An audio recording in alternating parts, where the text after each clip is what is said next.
Good morning, everybody. It's John King, and it is Friday, the 8th of August, and I am super excited to come to you with today's update. Big shift in the housing market. The data is in, and we're seeing some significant changes in the housing market.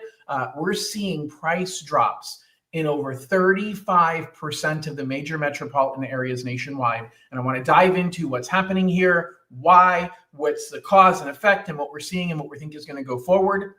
Where is the opportunity? Where should you be concerned? And really help guide you through this changing time. We are definitely in changing times, and I want to help be that guide to help you to figure out how to navigate these changing waters. All right, so first of all, let's get into the actual data. So Housing Wire published an article, John Burns researched the housing markets of the top 150 housing markets nationwide. I feel like I'm on Family Feud. We've researched the top 100 people answering this question. I'm just kidding.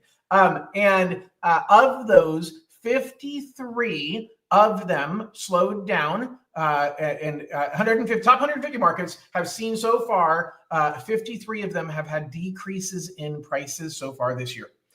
What we're looking at kind of as a heat map nationally, we're seeing, so red is where appreciation is less than zero. Well, less than zero appreciation is depreciation.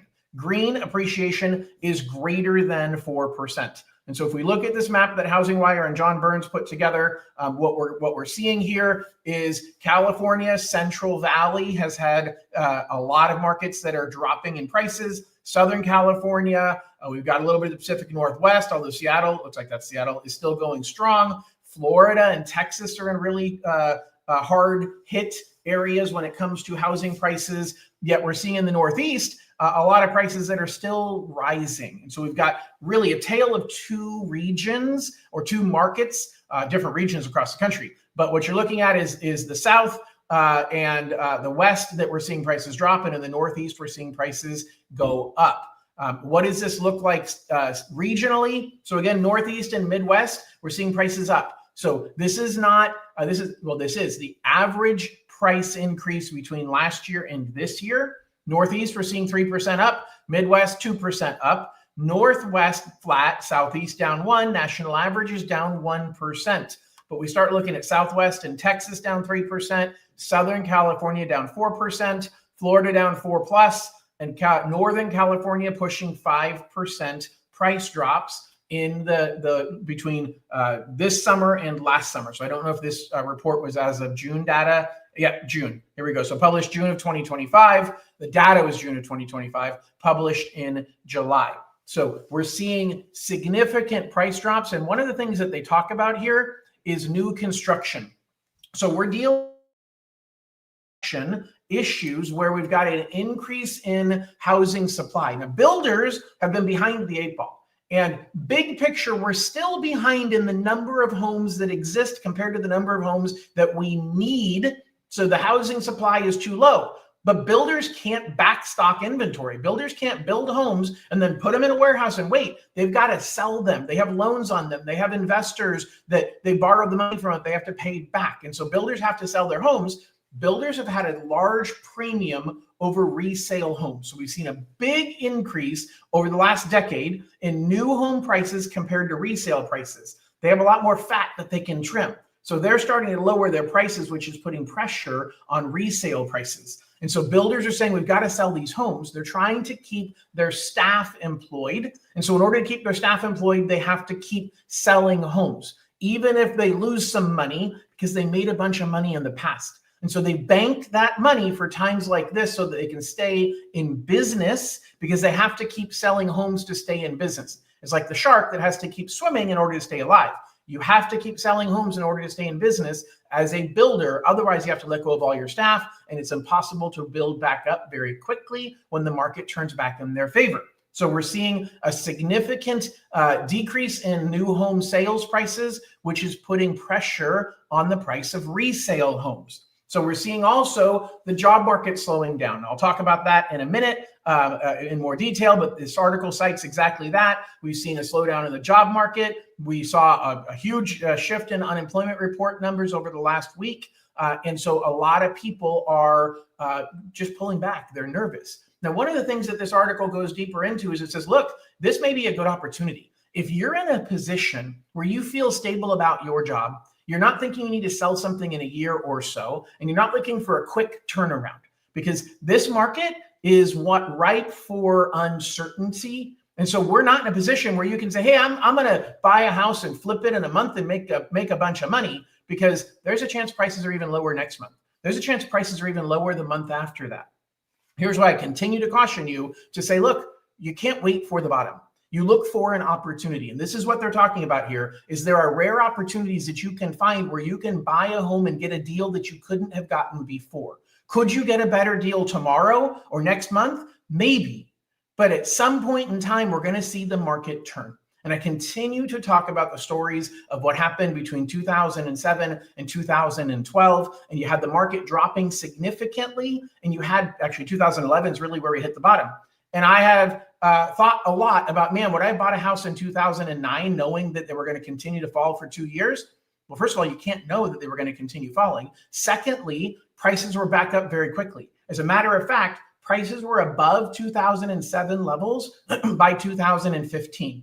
So if prices were here in 2007 and they fell here to 2009 and they fell even lower in 2011, they were back up to above 2007's numbers by 2015.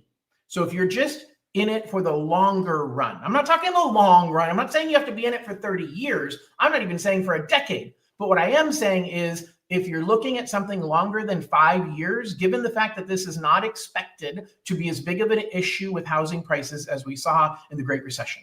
We don't expect prices to drop like we did in 2007 to 2011, because that was an issue where everybody had a variable rate mortgage. And you had to refinance in order to keep your payment from skyrocketing.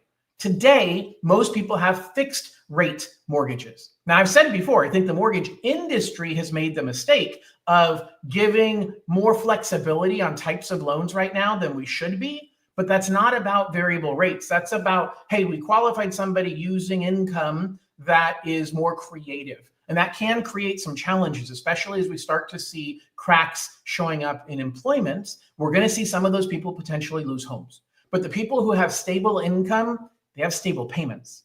And that's what was different than 2007. Some people had stable income in 2007, but their payments weren't stable, and therefore they couldn't keep their home either. That is highly unlikely to happen this time around. But we're definitely in a zone where the market is shifting under our feet. And to see this much shift in home prices year over year is not something that we were counting on. As a matter of fact, there was a lot of expectation that interest rates would be coming back down more by now, and that we wouldn't have this big of an issue with house prices. Again, I think that there's a lot to be said. First of all, we're seeing that builders are slashing their home prices. Let me get rid of this guy here really quickly. Okay, so we're seeing builders are slashing their home prices. That's putting pressure on resale prices. Resale prices are almost always lower than new construction. And you've got people who bought new construction homes, and builders built up the price so that they could give large concessions, so that they could give interest rate concessions where somebody has a low interest rate. My worry is those people who got temporary buy downs. You bought a home new construction last year. You paid an inflated price on the home, and the builder said, hey, I'm going to give you a 3% discount off of your interest rate for the first year, 2% the second year, 1% the third year. So instead of being at 6.5, they were at 3.5 for the first year. That's great. First year's over. Now they're going to 4.5. Next year, they're going to 5.5. The year after that, they're going to 6.5. And the question is, their prices have dropped. Are they going to be back up enough for them to refinance if rates are lower? Because we do think in the next few years, rates are going to go down. And the argument is, how quickly is that going to happen? Well, a big piece of this is about job growth, and it's about what's happening with the job market. And there is a lot of eyes on the Fed about what they're going to do now that we have new information from last Friday about the fact that jobs growth has dropped more significantly than expected. So we had the Bureau of Labor and Statistics, who creates the inflation numbers and the job numbers, came out last Friday with a significant decrease in the number of jobs created in the month of August compared to expectations. But more importantly, they lowered the numbers significantly for what June and May, whatever. The ones that they just came out last week was for July. The revisions were for May and June. And the May and June revisions caused Trump to lose it. And he fired the head of the BLS. Now that's unheard of. That's a job that nobody should ever think about or pay attention to from a political perspective. He blamed her for being political in the numbers. I don't think it's political. You hear me all the time say I'm not talking about politics. I talk facts. The numbers are hard to determine. It's like trying to figure out the weight of somebody as they're running by you at 10 miles an hour. How do you weigh somebody as they're running? You can't. So you have to guess. You have to take a lot of estimations, but you can't know a number for sure. And the more time you have to evaluate your guesses, the more data you can collect, the more you can refine those numbers. So Trump ended up firing the head of the BLS, which again is creating more concern in the markets that, hey, these independent agencies, now the BLS is not independent like the Federal Reserve is, but it's basically trusted to give data that has no political implications. Trump put it front and center saying, nope, I believe it is political and I'm firing you, which now creates a precedent that future BLS heads need to worry about getting fired because the president thinks they're being political. It creates the same challenge as what Jerome Powell is dealing with right now. And the issue with Jerome Powell right now is getting even worse. So what we've got is we've got some turmoil and more dissent in the Federal Open Market Committee. So I'm going to give you a quick civics lesson. What happens is there are multiple regional Federal Reserve banks, like the Federal Reserve of San Francisco, Federal Reserve of New York, Federal Reserve of Kansas City, et cetera. And the president of those banks is appointed by that bank. They are automatically part of the Federal Reserve Board. And then there are, I believe, 6 members of the board members that are not part of the regional banks. They're appointed by the president. Okay, those 6 are automatically voting members. Maybe it's 8. Anyway, those board members that are appointed by the president are automatically voting members. And then a rotating set of a few, I think it's 5, of the presidents of the regional banks are also voting members of the Federal Reserve. Well, guess what? Of the 6 or 8, sorry, not remembering the numbers, of the appointed board members, we have turmoil with 3 of them. We have one of them that actually quit her job. She said last week, I'm quitting. I'm out as of August 8th, and she's out as of today. So Trump is now replacing her, and he's replacing her with his top economist. Now, this is subject to Senate approval, but he's replacing her with his top economist who has been with him since the beginning of this second term. This is the same economist that wrote a paper a year ago about how good of an idea tariffs are. Now, you can argue that it's a good idea or a bad idea. Factually speaking, it is creating a lot of turmoil. That's negative. Factually speaking, it's creating a lot of income. We've made a significant amount of money in the last 6 months on the tariffs that Trump has put into place. But the fact is, this is a guy that has some really out of the box thinking. And that's not normal for the Fed. Normally, Fed presidents and Fed governors and Fed board members kind of walk the company line and they support stability. They support the norm. They're really very safe and cautious. This guy's the opposite. This guy was like the number one person talking Trump into, you need to go out and fight and increase tariffs. And again, I'm not agreeing or disagreeing with the argument. What I'm telling you is this is not somebody who's going to toe the company line. And that's who Trump is appointing as the governor, or excuse me, as one of the board members of the Federal Reserve. Now, he's only going to be here through January because he's finishing out the term of the young lady who is now going to teach at Georgetown. So what does this all mean? It means that Trump's got now even more influence in the Federal Reserve going forward. What it also means is that 2 other Fed presidents are at the top of Trump's list of people that potentially are going to replace Jerome Powell. And it's coincidental, or maybe not, that those same 2 Fed presidents last week were the 2 people that disagreed with the decision to keep interest rates the same. Both of them publicly, as their vote, said, I completely disagree. I vote no on keeping rates the same. First time since 1993 that more than one voting member of the Federal Reserve voted against what everybody said. And that's a big deal because the Federal Reserve is here to give the image of safety, of control. Let's think about if you're in an emergency situation and you've got a a first responder who is freaking out and saying, oh my gosh, we're all going to die, well, then you're going to freak out. But if you're in an emergency situation and you've got a first responder that says, look, stay calm, here's what you need to do this, do that, and everybody will be safe. Whether it's true or not true, their job right then is to calm you down. Their job right then is to focus you on these are the things that you need to do in order to achieve the outcome that we're all trying to achieve. Well, that's part of the job of the Federal Reserve. The Federal Reserve has two jobs. It is to keep inflation low and to keep employment high. And they need to project consistency. They need to project control. And so when the Federal Reserve is arguing and fighting, it's like mom and dad fighting at home. You're worried, hey, is my family about to break up? Are things about to go sideways? Is my future in jeopardy because mom and dad keep fighting? That is critical to the stability of our economy, and the Fed is fracturing right now. So of the Fed governors, of the Fed board members, we have three of them, two that are basically being courted by Trump to potentially be replacements to Jerome Powell. And they are publicly saying, I disagree with Jerome Powell. That is unheard of. And then we've got another one that just quit. And we've got him being replaced by somebody who is very aggressive in his economic thinking. And that is, again, not common for the Federal Reserve. So there's a lot going on right now.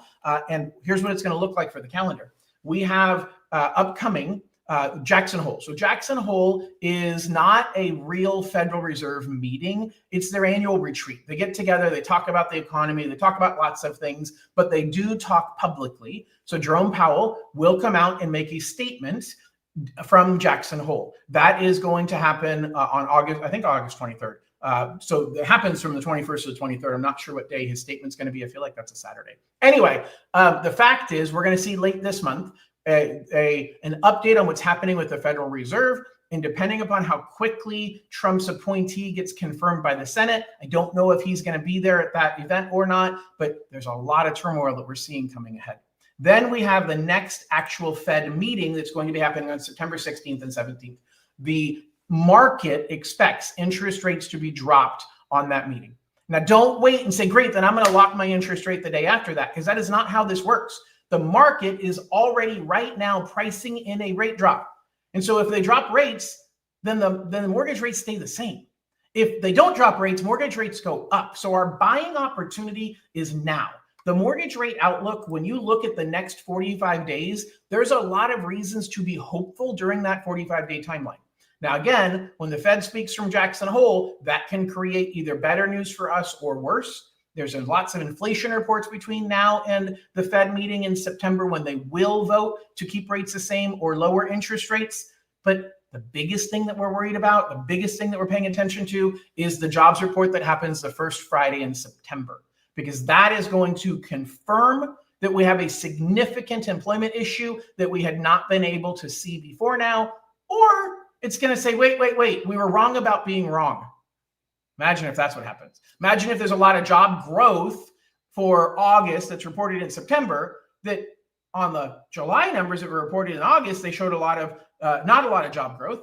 And now they say this month in August, they're saying, yeah, we were wrong about our numbers before. And now next month, if job growth happens to go up a lot, that's bad news. That's bad news because now it becomes even a bigger issue of who the heck is driving this ship? Who the heck is in charge of controlling or determining these numbers? And how do we keep having significant swings? We lose confidence in the data. So the truth is the likelihood of mortgage rates going up on the September report is pretty low, because if jobs grow a lot, that would normally cause rates to go up. But then again, that's going to create an uncertainty about, can we even trust the numbers? Now, maybe that's going to drive rates even higher. But what I do expect is we're going to see low job growth. And that low job growth means we're going to continue on the path of little bit better interest rates over the next 45 days. The big wild card is going to be when the Fed meets in September on the 16th and 17th. And what do they say about interest rates going forward? All of those things are critical to what we're looking at over the next month and a half. What does it mean for you? It means everything that I've said so far. I'm going to recap, which is opportunity, opportunity, opportunity. If you are a homeowner, now is your opportunity to look at pulling out some cash if you need to do some debt consolidation. Because if prices continue to come down, it's compressing how much cash you can pull out of the home. appraisers look backwards in home value. And so appraisers are going back over the last 6 months to determine the value of the home. So the longer you wait, the lower your value is likely to be. And so now is the time, even if rates aren't where you want them to be, you might get better interest rates a year from now, but you might not have the equity that you need. And compare what you're paying on your credit card rates, what you're paying on the loans that you pulled out, your consolidation or finance company loans, and look at that as an opportunity to talk to me now to determine, hey, what can or should I be thinking about as a homeowner to position myself best? If you're thinking about selling that home and buying something else, now would be a good time to do it. Okay. It's not a great time to sell a home, but the truth is, I don't know that it's going to be better 6 or 12 months from now. So you need to look at what your opportunity is today and say, hey, I've got to be aggressive in getting this home sold. I'm not going to get the price that I wanted, but I also can buy another house and be aggressive at negotiating down the price for them. If you are a renter and you're thinking about buying and you feel confident about your job prospects going forward, this is a great window of time.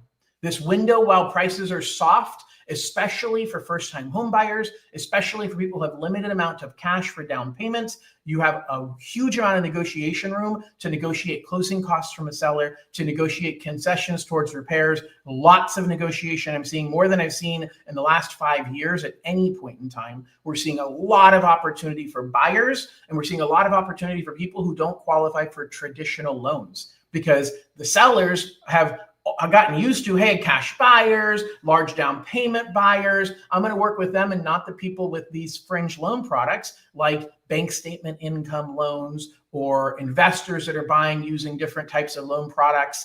And the opportunity is available right now for people who are thinking long term, who say, hey, I feel comfortable with my income prospects. I feel comfortable with buying a rental property because I know that I can weather the storm and not have to sell anytime in the next few years. And I think long-term, you're going to benefit significantly, just like those people that bought in 2009 are super happy right now. They bought in 2009 and not crying because they didn't buy at the low of the market in 2011.